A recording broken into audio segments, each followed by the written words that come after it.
Well, good afternoon and welcome to hsa-bc's Q&A webinar, Overdose Response and Harm Reduction, with several different ministries here in BC. We're glad that you're here with us today. My name is Sarah Kift and I'm your host for today. And just a little bit about me, I've worked in the frontline nonprofit sector for over 15 years, including Vancouver's Downtown East Side at Carnegie Community Centre. And I develop and host webinars for hsa-bc as well as instruct mental health first aid, and I produce podcasts for Sanctuary Mental Health here in Vancouver. And so when you're using the question section, that's me who you'll be chatting to. So what is your role in your organization? Now, being on the front line and working in nonprofit for many years, I know that sometimes my role is all of the above. We've only asked you to check one today, but if you would like to type in, if you chose other, that will help us to know what your role is. You can pick what you're doing right now. That would be helpful. All right. So let's see how we did here and share the results with you. All right, so it looks like about 40% of the people on the line today are frontline workers. It's wonderful to have you here with us, and thanks for making the time and the space in the midst of a busy season. We've got a bunch of supervisors, managers, and EDs, as well as some really amazing support staff, a lot of outreach and street staff, and some social workers, first aid with St. John Ambulance, lots of people typing in. So thank you for sharing that with us. It's great to know who we're talking to today. And then just another quick question here before we get started. We're just curious to know what region, what health region do you work in? If you don't know the name of it, that's okay. There's Interior, Northern, Vancouver Coastal, Vancouver Island, and Fraser Health. So just take a minute to fill that out. It just gives us a sense of where you're coming from and helps us to kind of tailor our content today as well. All right, so 44% Vancouver Island, 8% from Vancouver Coastal Health, a ton of people from the interior, some people from up north, and about 12% from Fraser Health. So that's great. All areas are well represented. All right, so thank you for indulging me there. And now I get to do the best part. These are your panelists today. We have Dr. Danielle Ben-Smith, and she works alongside Dr. Bonnie Henry, and she provides independent advice and support to the Ministry of Health on First Nations and Aboriginal health issues, in addition to an active practice and multifaceted advocacy work. And we're really glad to have her back with us today, as she was with us last week or the week before. It's all a blur these days, talking about just some of the general directives that are coming out of the Ministry of Health. So thank you for being with us today, Danielle. We also have Justine Patterson, and she is a psychologist with 15 years of clinical and leadership experience in mental health and addictions, and she is the executive director of the Overdose Emergency Response Center for the Ministry of Mental Health and Addictions. And so we're very grateful that Justine is with us today. Welcome, Justine. And we have Jane Buxton, and she is a physician epidemiologist and the medical lead for harm reduction at the BC CDC. She's also a professor and practicum director in the UBC School of Population and Public Health. So it's a pretty stellar panel that we have today. I've unmuted all of you, and if you'd like to say just a couple more things about yourself, you're welcome to, and then we'll take it away. Welcome. Oh, hi, Danielle. Yeah, I won't take much time since I did have a chance to speak with the group last time, so I'm hoping it may be some of the similar people. If not, just quickly, in terms of my background, I'm Echo Dene from Fort Nelson First Nation, and I'm French Canadian and Métis from the Red River Valley. I'm very grateful to be calling in from the territories of the Lekwungen peoples in what's now known as Victoria today. And I was really, really grateful to my colleagues, Justine and Dr. Buxton, for joining today, as they will have really a much closer perspective on some of the questions that might get asked, since it's very much in their wheelhouse. So thanks for that, and I will pass it to Justine and Jane. Thanks, Danielle. Hi there, it's Justine Patterson, and I'm very thrilled to be here today and joining my colleagues, Danielle and Jane, and I'm really looking forward to providing a very quick overview of the work of the Overdose Emergency Response Centre and a robust discussion. So thank you for having me. Yeah, thank you. And it's Jane Buxton, and I'm delighted to be here too. And I live and work on the ancestral traditional unceded territories of the Coast Salish people. But my work is provincial in nature from the BC Centre for Disease Control. And back in 2012, when we introduced the Take Home Naloxone program, we obviously had no idea of how important that work was going to be, and how it has obviously affected and saved many, many lives. So I look forward to hearing your questions after we've done a brief presentation. And I am so pleased to be presenting with Danielle and Justine. All right, well, I'll let you guys get rolling here. And we'll aim to be at our Q&A around 1:30. So take it away, and I'll run your slideshow for you. So just let me know. So just by way of sort of general introduction, the last time I think we spoke was, I agree, Sarah, maybe a couple of weeks ago. And so a lot of our conversation focused on, you know, the basics of COVID-19, how it spread through infected droplets, and high-level strategies and principles that help us decrease that spread, including maintaining physical distance of 2 meters or 2 adult lengths from people around us,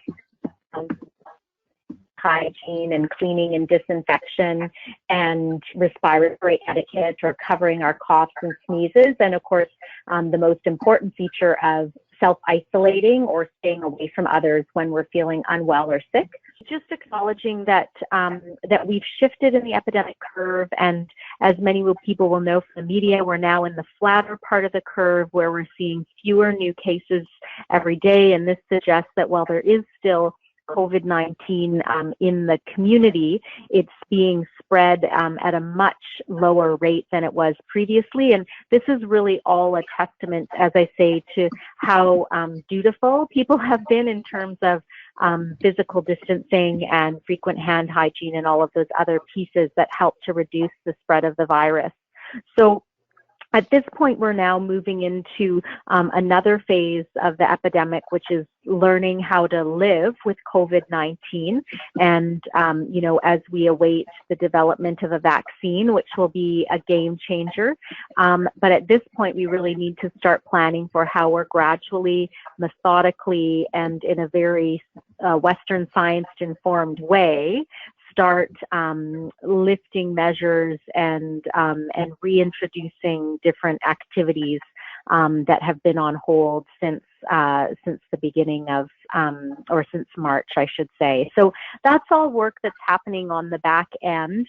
I don't anticipate that anything substantial is going to change, you know, over the next few weeks, but just to let people on the call know that those conversations are happening, and that's the direction that we'll be moving in.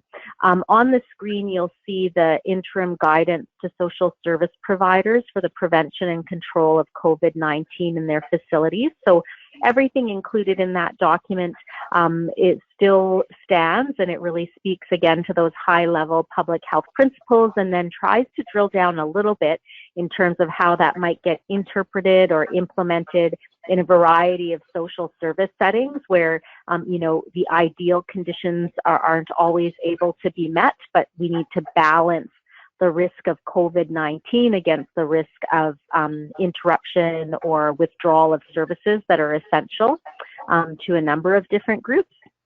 And so everything in the document still stands, but as noted on the call at our last visit, was that there was a notable silence in terms of overdose prevention and harm reduction. And that was actually quite deliberate, because at that time, there was work that was being led by Jane Buxton's group and others around trying to integrate what we know, the latest literature about COVID-19, and integrate that with the other epidemic, which is the overdose epidemic, and try to come to an evidence-informed approach to balancing both of those epidemics and our approach to them.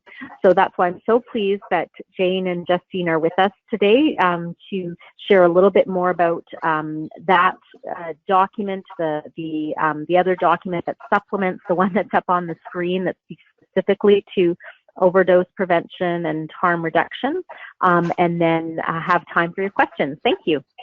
Thank you, Danielle. All right, Justine, I think you're next here. Great, thank you. So it's Justine Patterson, and I do like to acknowledge that I'm here and privileged to live and work on the unceded territories of the Coast Salish people.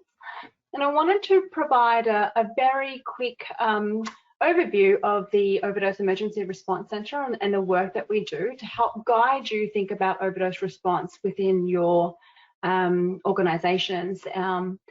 So the Overdose Emergency Response Centre is located within the Ministry of Mental Health and Addictions and is responsible for leading and escalating the provincial emergency response. So we work in partnership with our key stakeholders, with 5 regional health authority response teams and 35 community action teams across the province. Next slide. Thanks, Sarah. The overdose response is driven by a comprehensive package of interventions and is focused around 4 essential healthcare interventions. And so these include naloxone, acute overdose risk case management, overdose prevention services, and treatment and recovery. Next slide. The overdose response also includes 4 essential strategies for a supportive environment. And this includes social stabilization, peer empowerment and employment, addressing stigma, discrimination and human rights, and cultural safety and humility. Next slide. So we are now responding to dual public health emergencies, and at the intersection of these emergencies are a number of risks. And this includes the risk of overdose and other harms related to an unregulated and highly toxic drug supply. We have the ongoing and increased risk of individuals using substances alone. We are battling the risk of infection and spread of COVID-19 amongst those with underlying health conditions and who face social marginalisation. And of course, risks due to withdrawal for those people who use substances who must self-isolate or quarantine to prevent the onward spread of COVID-19. And so extraordinary measures are needed to support people who use substances and prevent the community spread of COVID amongst vulnerable populations. So some of these measures to respond to the dual public health emergencies has included the recent release of the risk mitigation prescribing guidelines in partnership with the BC Centre for Substance Use, or the BCCSU. And this new guidance was published on March 26, and it's intended to provide clinical guidance to healthcare providers to support individuals who use substances to socially distance and or to self-isolate by providing prescribed pharmaceutical alternatives for those who use illicit opioids, stimulants, and benzodiazepines. And it also provides guidance for alcohol and tobacco. And so without going into too much detail, but the eligibility for this risk mitigation guidelines includes individuals who are at risk of COVID-19 infection, are COVID-19 positive or have a suspected case. They must have a history of ongoing active substance use and deemed at risk of withdrawal, overdose, craving, or other harms related to drug use. And so this clinical guidance can be found on the BCCSU website, along with patient-facing materials and also recorded webinars. Health Canada has also recently introduced a number of exemptions under the Controlled Drugs and Substances Act. And these exemptions certainly support us during this period of time. And so what these exemptions allow us to do is to permit pharmacists to extend prescriptions or to transfer prescriptions to other pharmacists. It permits prescribers to issue verbal orders, so over the phone, to extend or refill a prescription. And it also permits pharmacy employees and nurses to deliver prescriptions of controlled substances to a patient's home or to other locations where they may be residing. So in partnership with our regional health authorities and key stakeholders, we've also created what we call the Episodic Overdose Prevention Services Protocol, or we refer to it as EOPS. And this protocol provides guidance and support to health and social service agency staff who encounter people on site that may request or need observed consumption of substances and are unable to access an established SES or OPS location. So it's designed to be provided in a number of settings, and this includes acute care, COVID emergency shelters, or other housing settings.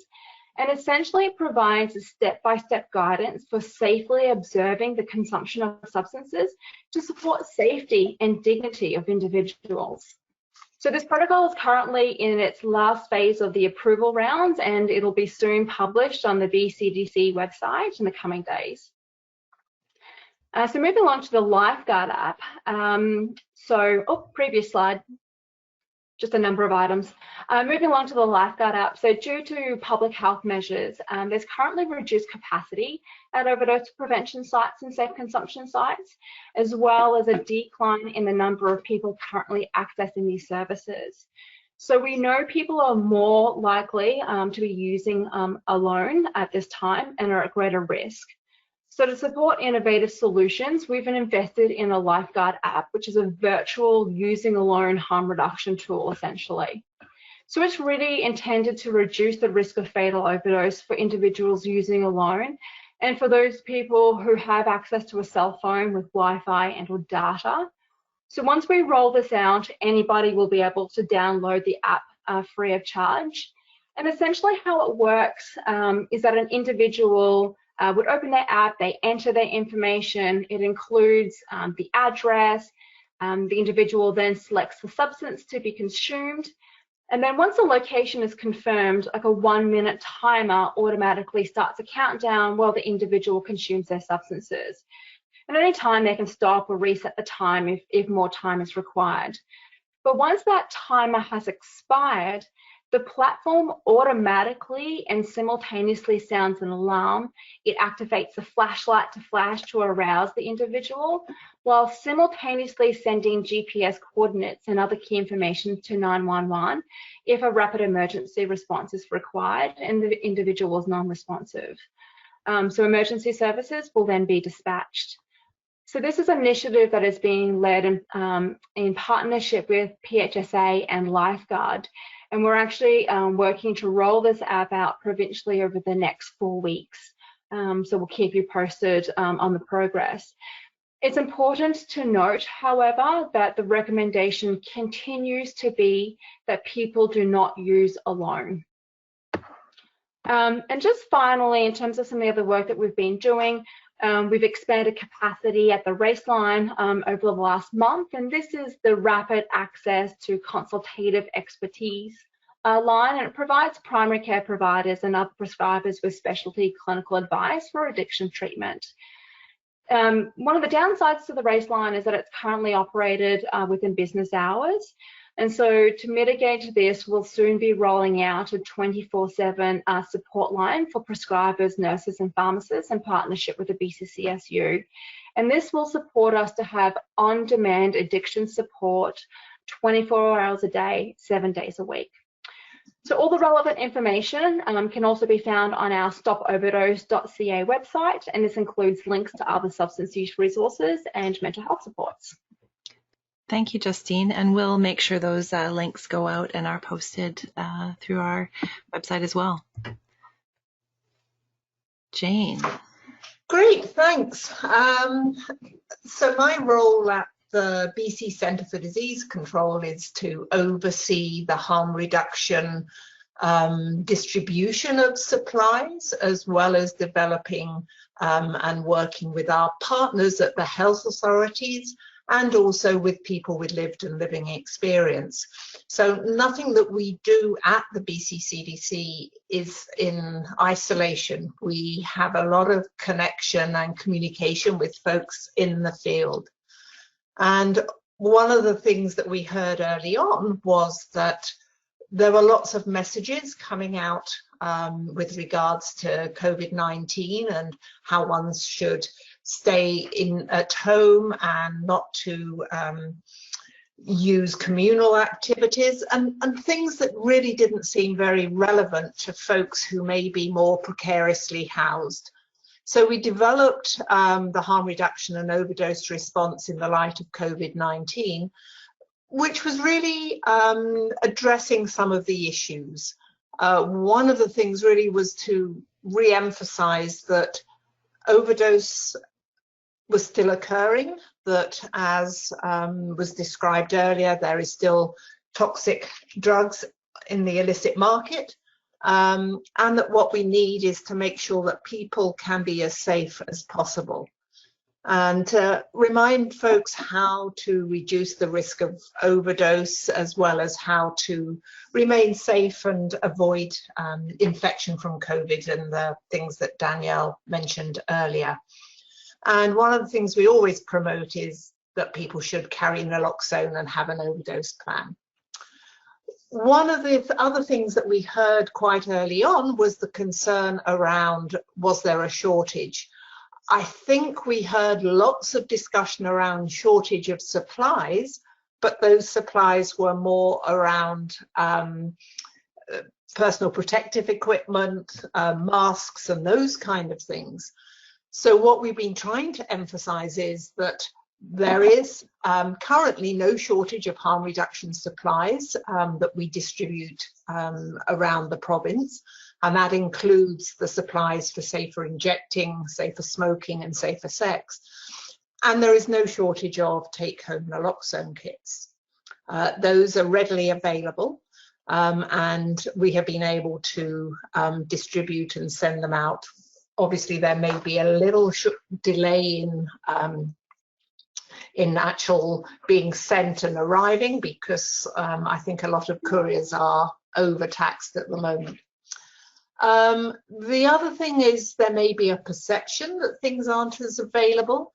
One of the recommendations we've had is not to have open boxes with supplies that people can cough and sneeze upon, or to put their hands in.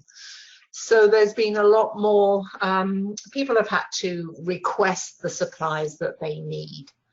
We've also noted that many sites are not as open as they used to be. Their hours may be shorter. Some sites have closed, and these are at the health authority level. So we advise people to check before they go to pick up their supplies. And also there's an increased amount of outreach happening with distributing supplies as well. With the take-home naloxone, even if sites are closed, there is still available at pharmacies. So this obviously has longer hours of opening, open at weekends as well. And anybody who wants to get trained or refresh their training, there is the online training available. The slide that you're seeing at the moment is the site finder, and through this you can find where the overdose prevention site is nearest to you, where the nearest take-home naloxone, or where you can access safer supplies. And you just put in your postal code and you can find where those supplies are. We developed another very brief one-pager around outreach and supply distribution. We try and respond to the issues that we hear, and this was one of the things we were hearing, that people were doing more outreach, or perhaps starting to do outreach which they hadn't done previously. So we wanted to make sure that people were aware of ways that they could decrease transmission of infections, and how to plan ahead, and maintaining confidentiality and connection. This is something that's on our Toward the Heart website. We have found developing materials that are publicly available. Sometimes it takes a long while to actually get through the approval process, and this was something we were requested, so this has not gone through the official ministry approval process. This is from BCCDC in the harm reduction around outreach supplies. So as far as the overdose prevention services and supervised consumption sites, we really are encouraging people to continue to use these sites. We do surveillance, we get numbers from the health authorities, and we have noted that the numbers have gone down dramatically, and that is obviously a concern. They are exempt from the provincial health officer's orders of no gatherings because they're clinical spaces and essential services. So health authorities are encouraged to make sure that delivery of these services continues, and Danielle has touched on the various ways of reducing the risk of transmission. So one of the things we have is, what do you do when responding to an overdose? And this has obviously created lots of concerns in the light of COVID. But we just have to balance and say that there's always been a risk of transmitting infection when somebody provides direct care. And certainly when somebody performs CPR, especially if giving rescue breaths without any protective equipment and not hand washing afterwards. But we need to emphasize that the risk of transmitting an infection is relatively low compared to the high risk of brain injury or death during an overdose event. And taking basic precautions will minimize the risk of infection of both the client and the responder. And you can see in the photograph there, it's what the content of the kit is, and it includes a pair of blue sterile gloves that you can put on, and it has a picture there of the CPR face shield. So when responding to an overdose, it's still very much stimulate. We want people to put on those gloves first, and then try and rouse the person, encourage them to take big breaths. If they don't respond, then call 911. One of the things that we have changed is to suggest that people give naloxone early, rather than giving the breaths and waiting to see. By giving naloxone early, people may respond and not need to have rescue breaths given. It is important to provide those rescue breaths and obviously assess and give more naloxone as needed. The picture of the kit of the face mask that you can see, the face shield, it has a one-way valve. That blue piece, you lay it over somebody's head, over somebody's face. The blue piece which you blow into has a one-way valve, and that protects you from respiratory secretions or vomit. And obviously you pinch the nose and hold it in place. And after responding, dispose of the shield and then take off the gloves. Make sure you take them off properly, and then wash hands thoroughly. So that's really how to respond to an overdose, and there's many sites that you can see how to remove the gloves appropriately. So as I said, the one thing that we have suggested is that giving naloxone early. The other thing that we also suggest is, if people are using substances together, if they're sharing smoking equipment, and there's other people around, the person that is closest to the individual who overdoses is probably the best person to actually provide the rescue breaths, because if the person is infected, they've already been in close contact. But as Danielle was saying, that the numbers of cases, we've reached that plateau, the flattening of the curve, and we still feel that it's really important to give rescue breaths, but to try and be as safe as you can. So that's the end of my presentation, and thank you for your attention. Thank you, Jane. We've had a lot of questions over the course of lots of our webinars around face shields and the risk of transmission of COVID. Can you just clarify that? I know you talked a little bit about doing naloxone first and waiting to give breaths, but it's really important to give breaths. So what would you say in terms of risk factors? Like if somebody is responding to an overdose in a situation where they don't know if someone might have COVID or not, what kind of advice would you give them? The advice, as I mentioned, is that the risk from not giving rescue breaths to that individual is really high. If they are not responding immediately to the naloxone. There is a valve, as I said, there's a one-way valve within the face shield, and the face shield is large. One of the concerns, and you may have heard this around using something like a bag valve, is, you know, there's escaping air that comes from around. The face shield covers a large area, so when that concern is really reduced. And we want people to be confident in what they're doing, but we want people to reduce the risk of potential infection. So it's really important to put on the gloves, to use the face shield, and then to dispose and wash hands properly afterwards. Okay, well, thank you for that. There's just a little question here. People are jumping in. So I just want to say thank you for providing that overview for all of our panelists. And we're going to get into it here. Corey, I'm going to invite you to unmute yourself now. Corey Ranger is a public health nurse who's been doing weekly check-ins with our frontline staff since the beginning of the crisis.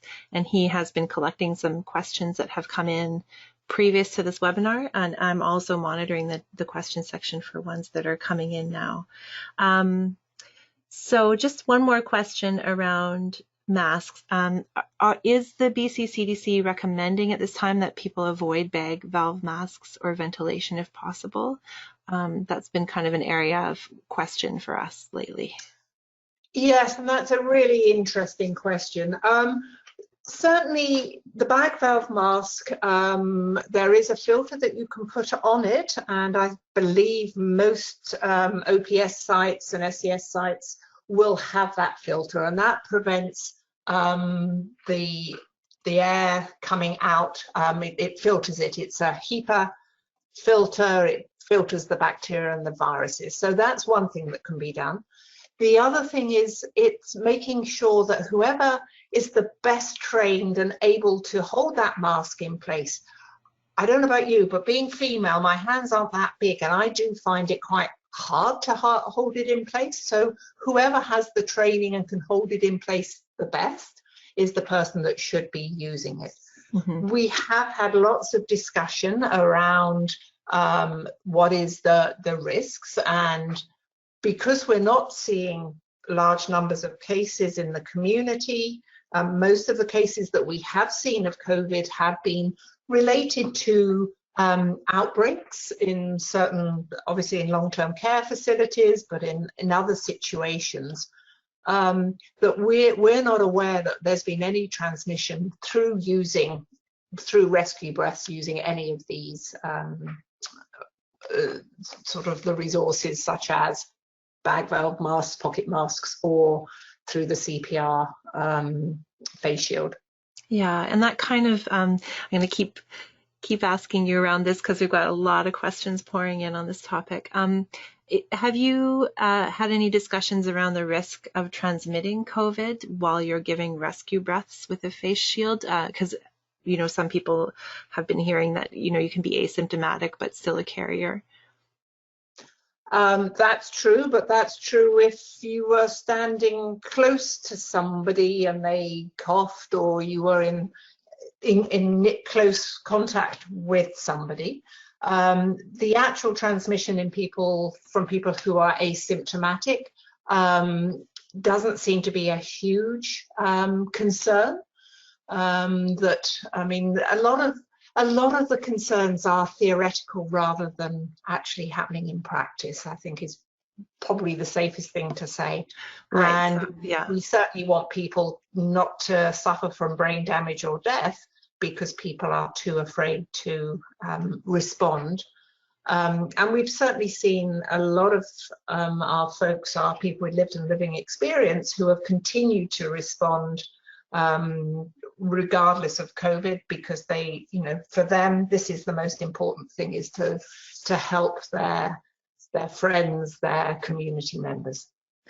Yeah, I think Danielle, if I could just add one other comment as well, on this better audio, just to remember that the certain groups are more affected by COVID than others, and so when we look at the experience here in BC, the vast majority of the deaths that we've seen with COVID-19 have been in the elderly, people in their 70s, 80s, and 90s. and those with chronic health conditions. So that's just another thing to consider, that for 80% of people, if they do get COVID-19, their illness course will be mild to moderate, meaning that they should theoretically not require hospitalization. About 15% of people will require hospitalization, and then 5% of people will go on to require critical care from COVID-19. But in that 15 and 5%, the vast majority of people are elderly or with chronic health conditions. So just to throw that in as a bit of context. Okay, well, thank you, Danielle, and thank you, Jane. The J. Yeah, the J's. Corey, I'm going to invite you to just kick off our Q&A a little more. I've been giving a few questions here, but maybe you can bring forward some of the stuff that we've been receiving in advance of this call. For sure. Hello, everyone. My name is Corey Ranger. I am a registered nurse. I usually am a project manager working for BC Campus, but have spent the last 41 days working in the Topaz in homeless encampments, and also supporting hsa-bc and helping to make sense of some of the guidelines and recommendations and risk factors that we get updated on a regular basis. My first question that I have is for Dr. Danielle Ben-Smith. We hear all over media that multi-site work is a huge risk factor for community transmission of COVID-19. We've seen strong provincial moves to restrict this in long-term care and hospital settings, but thus far as it pertains to community sites like tent encampments and shelters, the recommendations are to avoid if possible. Are we concerned about multi-site work in encampments, shelters, particularly after seeing the surge of cases that happened in shelters in Toronto? And if so, what are we doing to mitigate these risks? Thank you so much for the question. It's Danielle responding. Yeah, so I guess I would say a couple of things on that the way that you've characterized the way that things have gone in BC is absolutely correct, that the public health orders have been directed to, as you said, hospitals and long-term care facilities. And that was deliberate for two reasons. One is that those settings are particularly vulnerable. So when we think of long-term care, and I just referenced earlier the deaths that we've seen in BC, an overwhelming majority have been related to the outbreaks in long-term care facilities. So we acknowledge that both the people that live in long-term care facilities and the nature of the facility being, a congregate setting with many clients who are receiving personal care from many different workers that go from client to client, that makes that a particularly susceptible environment and group of patients. And then in terms of the hospital setting, one of our overarching goals of our public health response is to ensure that our healthcare system remains functional, so that if any of us require hospital care for any reason during the pandemic, that it's there and it's available for us. And so because of those two factors, that was really the main driving force behind creating that order at those two settings. And then what you've heard in the media is true. When we go back to the public health principles and think about how this virus is spread, it's spread through human to human close contact. So absolutely, the more that we can reduce close contact between different groups of people, the better. However, in our conversations and consultations with a variety of social sectors and community organizations, they made it very clear to us that if this order was to extend to their settings, that it would be quite disastrous in terms of their ability to staff.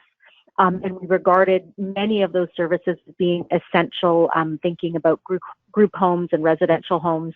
And so the decision was made to not include them in the formal order. The orders are very blunt instruments. Once they're out there, there's not very much, if any, wiggle room.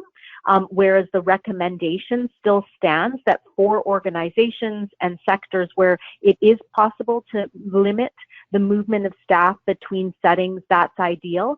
But we also needed to balance that against the risk of creating a very rigid order that then might actually lead to the complete withdrawal of of essential services.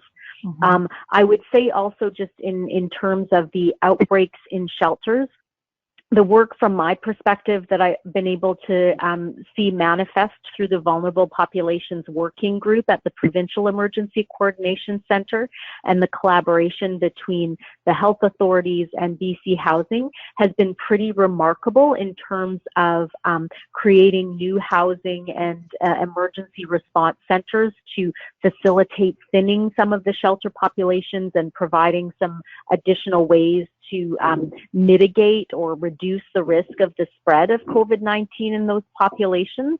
And I would also say that certainly Vancouver Coastal, which was the epicenter of the epidemic, they got out of the gates very early with a proactive outreach type of surveillance and tracking, so that they've been doing lots of testing since March for example, in the downtown east side or in vulnerable populations. And so that's one of the key elements of being able to prevent larger outbreaks like we've seen in other jurisdictions. So that's actually been up and running in BC for many, many weeks, which I think is one of the reasons that, we haven't seen similar outbreaks. Thanks. Thank you, Danielle. Thank you so much for that answer. And I can certainly validate that sense that here in Victoria, we're trying to get more staffing is like trying to get blood from a stone right now. Everybody's at capacity, and further restrictions would definitely create problems. I wanted to switch gears and first acknowledge that part of my role here today was to help uplift some of the voices of people who couldn't be here to ask their questions. So this next question is for Jane and Justine. And it's a question from myself, Andrea Wu, and Garth Mullins. So there's been some tremendous news when we saw the risk mitigation guidelines come out for safe supply in the face of a pandemic and overdose crisis. It is a bit of an understatement that these guidelines are still pretty challenging to apply in environments like tent encampments. I've advocated successfully for at least 40 individuals to get on safe supply, but each case has been full of barriers, time-consuming, and wrought with all kinds of gaps. I've had doctors even laugh at me and say, I'm a recovery doctor, not a dilaudid doctor, and others who are still fearful of liability as it pertains to prescribing. In that same respect, I personally responded to 7 overdoses on Sunday, and there's certainly some bad dope out there. So what can we do as frontliners to advocate for a lower barrier, lower threshold, safe supply in the face of dual healthcare crises?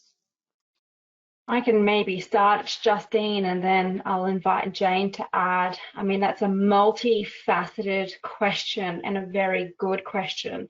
And what I heard in that was a few pieces. I heard implementation challenges with the guidelines.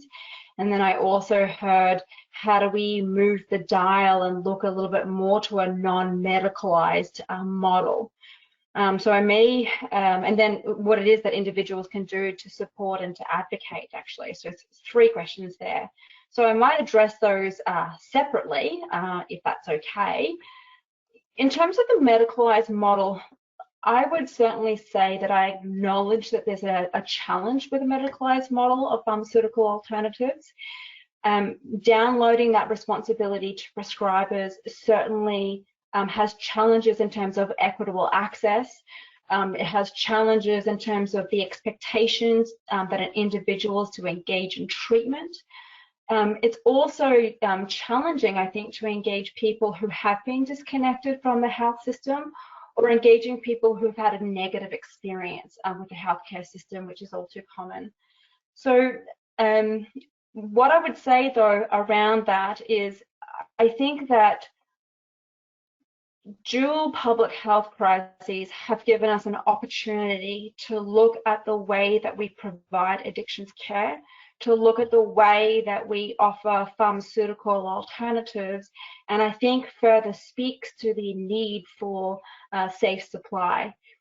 Currently, federal regulations that are in place with the Controlled Drug and Substances Act do prevent a non-medicalized approach at this stage, but I think that this is a work in progress, and I think what's going to be particularly interesting around the risk mitigation prescribing guidelines that were put out is an opportunity for evaluation, for monitoring, and to guide us in terms of what the next step is going to be post-pandemic. In terms of implementation challenges, and I want to acknowledge that ideally when we put out clinical guidelines that we build, prior to the release, a implementation infrastructure. And we acknowledge that the process for releasing these guidelines was much needed, and it was a quick, nimble response to address immediate risks for people who use substances. And so we do acknowledge that we're trying to catch up in terms of implementation, and it's certainly, the process is fraught with many, many implementation challenges. And so we continue to work with our partners, with regional health authorities, with people with lived and living experience and other key stakeholders to really identify and mitigate some of these implementation challenges. How do we keep moving this forward? I think the role of ongoing advocacy holds feet to the fire. So I think that we need to continue to emphasize that it is so key, particularly as we move through decantment processes to reduce the risk of COVID. It is key that we are connecting people to prescribers, that we identify, referral pathways, that prescriber allies, we utilize the support of peers and workers to connect people. Because what we're hearing anecdotally is that the toxic drug supply is worsening. It's becoming increasingly toxic. It's becoming more expensive.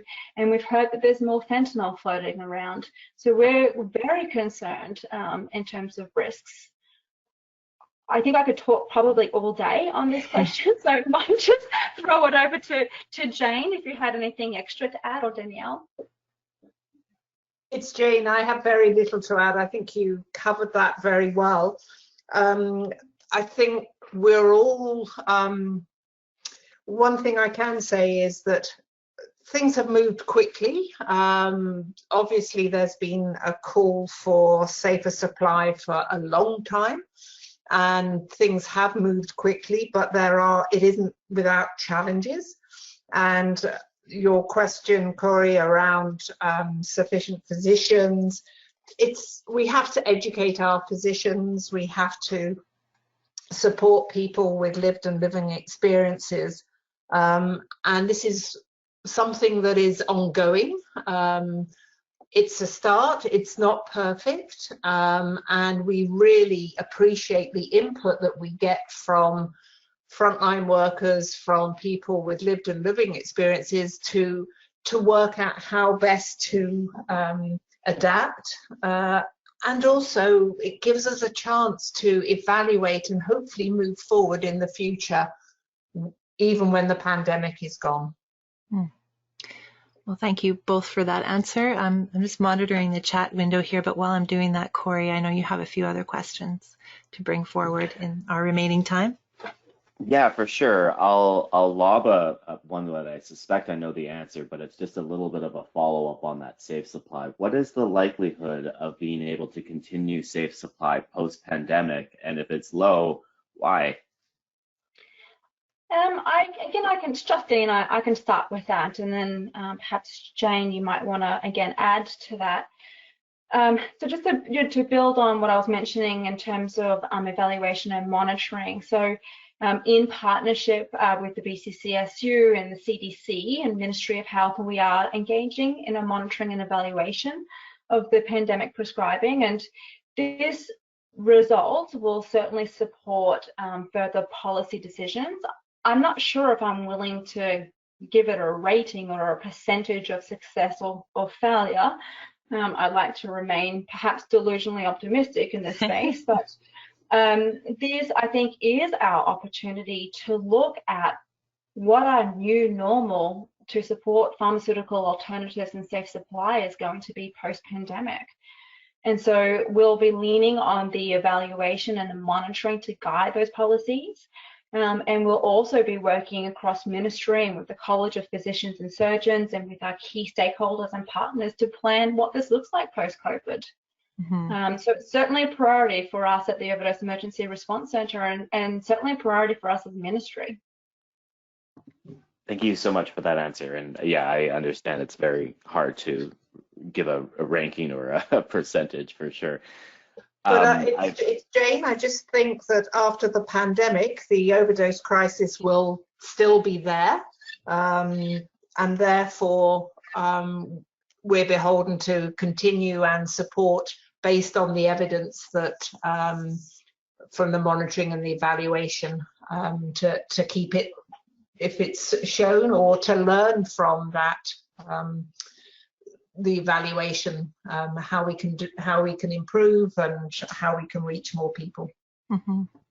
That's music to my ears. My last question, because I'm cognizant of time and we've all alluded to this important subject. So my final question is for all of you today, and it's one that's particularly near and dear to me. We're all very good at echoing the statement, nothing about us without us, and communicating the value of people with lived and living experience in the face of many crises, not just COVID-19. This question comes from Jonathan Orr, Program Manager for Rain City Housing's Peer Services Department. Considering that the most innovative and most effective interventions in the fentanyl poisoning crisis have been led by peers, both in terms of conception and execution, what plans do you have to ensure that peers and workers with lived and living experience have an equal voice at the level of policymaking? More simply put, when will there be peers on those decision-making boards that have equal and invaluable vote on policy? A really great question, and given the Ministry of Mental Health and Addictions set some of the strategic direction, I'd certainly like the opportunity to just very quickly provide an overview in terms of the role of peers. And the role of peers in our work at the OERC and therefore at the policy decision-making tables, I think is really significant. We have peers connected to our community action teams. We have funded peers in each of the regional health authorities to ensure that they're embedded within our health system and can connect back into sort of the cross-government tables. We've established and provided funding and ongoing funding for the provincial peer network, which is particularly key. We have peer representation at many of our OERC tables, including our extended operations table. Peers actually participated in the development of the risk mitigation guidelines, and we certainly can't do this work without peers. And we have a peer advisor on staff with the OERC who guides us every day in our work. And so I think the role is pivotal, and I think the comment around innovation is correct. I think that I take my guidance from the feedback that we receive through these many channels. Mm-hmm. It's Jane, and I would just add that we do engage peers in all research as well as policy development, planning, evaluation. But what we're not very good at is actually sharing that and explaining how peers are involved and engaged, and maybe that's somewhere that we need to do a better job. Thank you for just being so flexible and talking about what's going on right now, both of you, and for you, Corey. There's a lot of questions around PPE that are coming up in the chat window. Personal protective equipment. And I know, Danielle, you were really gracious and honest last week about talking about the priorities in terms of making sure that our healthcare workers have the equipment that they need. But could anybody give us an update in terms of the supply chain and frontline work? Most of the people on the call today are frontline workers. They work in outreach, they work in shelters and other areas, and we just wanted to know what's happening at the moment with personal protective equipment and distribution. Hi, it's Danielle. I can briefly respond to that, and then I apologize. I have to drop off to get on to another call. Yeah, that's okay. But yeah, unfortunately, I don't have much better news to report than last week. So the situation has not changed in terms of the efforts to bolster BC's supply of personal protective equipment. So they're ongoing and really Herculean, I would say, in their scope and innovation and creativity. But They just have not yet yielded the results that we would need to be able to distribute PPE beyond the formal healthcare settings. Again, going back to that second goal of the public health response to ensure that the healthcare system remains functional. There are efforts now certainly around domestic production. Again, the consideration of how are we going to live with COVID-19 without, a vaccine that's around the corner. So clearly that's going to be an important piece. So all of those wheels are turning. Unfortunately, right at the moment, there's just nothing to go beyond the formal healthcare setting. Well, I just appreciate you being willing to answer and talk about what's actually going on. I think that's something that as a frontline worker, and I know that you and Jane and Justine have been in those positions yourself before, that sometimes it's just about, knowing what you need to do that day to get your job done and take care of people. So thank you for answering that, Danielle. And it's okay for you to head out now. Thanks for being with us today. Yeah, I apologize, but thank you. And thank you so much to Justine and Jane for coming and sharing all of your wisdom and expertise. I totally appreciate it. Thanks, everybody. Have a good day. Bye-bye. Bye, Danielle. Jane and Justine, are you okay to go for a couple more questions, or how are you doing for time? I can go for a couple of more questions. It's Justine, but I am expected to join that same call that Danielle just jumped off the line to attend. But I can stay for a few more questions. Okay. Well, I'll pass it over to you then, Corey. And maybe we'll wrap up with this one unless there's another burning question or any final comments that anybody would like to make. Sure. And I'm wondering perhaps if the best person to answer this question may have just dropped off of the phone, but I'm going to give it a shot anyways. This is about decamping and the new public safety order that came out to have folks into hotels by May 9th. A group of advocates, myself included, submitted 6 urgent action items to the provincial government to address inequitable COVID-19 responses for people experiencing homelessness. Among those action items was the request to support people who choose to shelter in place, i.e. not access temporary hotels. This question comes from Victoria City Councillor Sarah Potts. What is the harm reduction and safety plan for people who are not housed and choose not to access these temporary hotel shelters? We gave you a hard one at the end here. Yeah, so it's Justine. I would say that Danielle would be best positioned. Jane, I'm not sure if you have anything to add to that. No, I think I probably know as much as Councillor Potts knows. I mean, I get my information sort of secondhand, so I really can't comment on that, I'm afraid. That's okay. I just wanted to say thank you.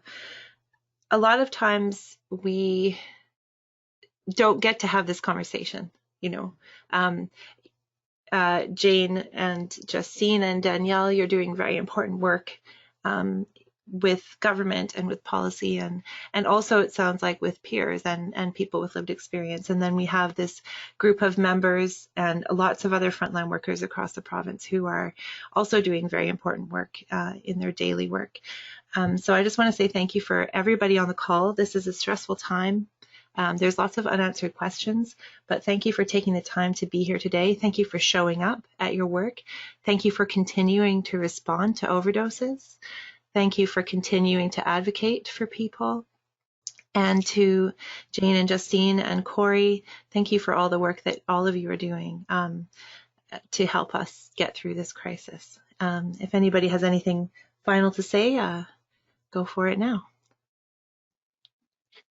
It's Justine. I just wanted to say thank you for the opportunity to be able to communicate and increase the flow of information. And I appreciate, having been a frontline worker, how challenging it is to reconcile all the different pieces and to keep up with all the different moving parts. So I'm honoured and privileged to have the opportunity to be a part of this webinar, as much as I dislike public speaking. So, but thank you very much for inviting me, and I'm more than happy to answer any additional questions that may be most relevant for the OERC via email or offline. So just putting that out there as well. But thank you, and thank you to, of course, to Danielle and Jane for joining me today. Thanks, Justine. Have a great meeting.